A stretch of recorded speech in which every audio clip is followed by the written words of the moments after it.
ભાવનગરમાં લોકસભા 2024ના ચૂંટણીના જંગમાં ભાવનગરમાંથી નીમુબેન બાંભણિયા જંગી લીડ જીત્યા હતા.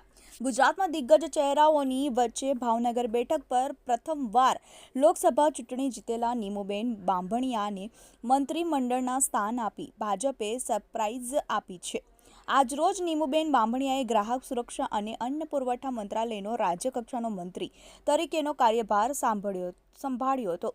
તરીકે તેઓ રહ્યા હતા. 2021થી 2013 અમરેલી જિલ્લામાં, 2013થી 2019 સુરેન્દ્રનગર જિલ્લામાં મહિલા મોરચા પ્રભારી રહ્યા હતા. ભાવનગર શહેર મહિલા મોરચાનો 2019-2020 જ્યારે સુરેન્દ્રનગર જિલ્લામાં 2021થી 2023 અને જૂનાગઢ શહેરમાં 2023થી તેઓ પ્રભારી તરીકે રહ્યા છે. હાલમાં પક્ષ દ્વારા સોંપવામાં આવેલી જૂનાગઢ શહેર પ્રભારી તરીકેની જવાબદારી સંભાળી રહ્યા હતા. Bureau report, TV eighteen news, Bhavnagar.